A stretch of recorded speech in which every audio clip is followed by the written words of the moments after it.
Ladies of The View, yes, that show is still on. There was a big scare of, I guess, 2 Fridays ago now, when Vice President Kamala Harris was arriving for her big interview to address some of the crises, including the border crises, on The View. And conveniently, these two hosts here, Sunny Hostin and Anna Navarro, found out they tested positive the commercial break before Kamala was supposed to arrive and be on set, meaning they already did a segment and they got their test results during the commercial break.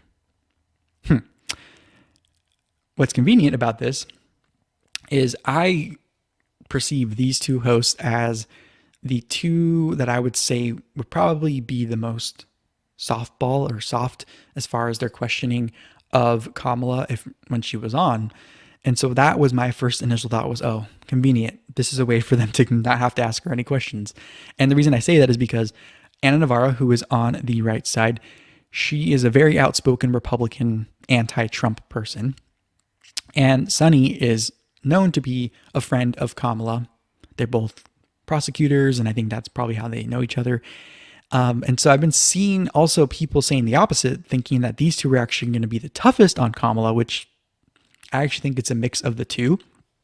Two reasons, because maybe they wanted to throw softballs out there, but they knew they couldn't because the heat was and the backlash was so big against Kamala and the Biden administration on the border crisis and a lot of things.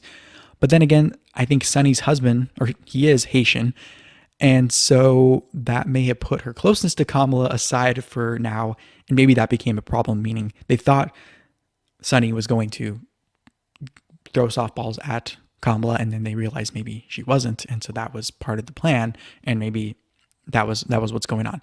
But I want to say that's all theoretical, but I want to say if the narrative of I'm vaxxed, don't worry about infection and you're good is true, then why would they need to scramble to protect Kamala, who is allegedly vaccinated and is not in the highest risk group?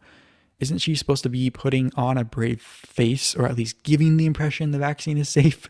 And to me, that's the whole problem with the way things are being framed and the guidance is we in July said we are free from we're free from the virus and you can take off your mask from the White House, but then they reversed that like only a few months later when the Delta came in, and they're like, put your mask back on, as they were trying to get people more people to be vaccinated who are hesitant.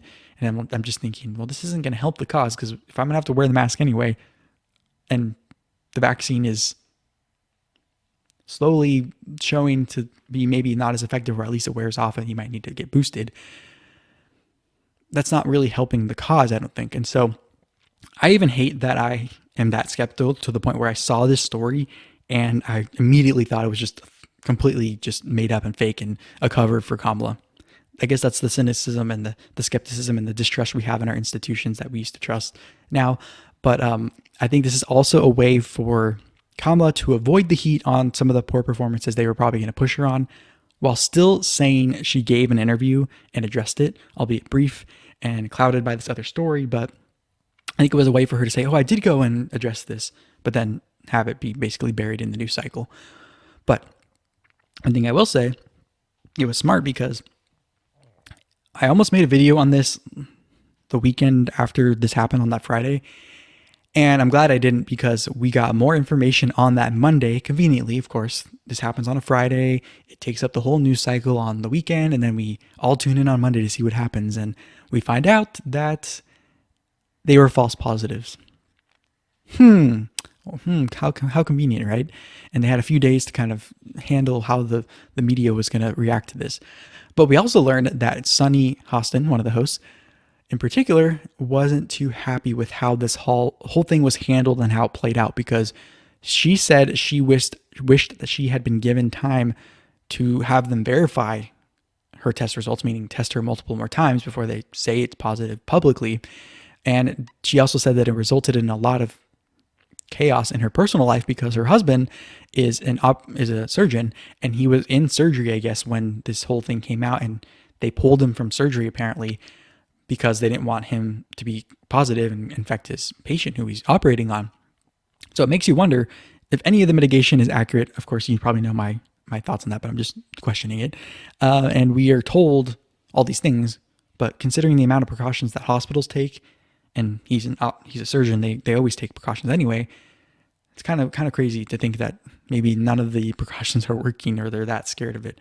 But she said also her parents and her kids had to rush to get tested as well. So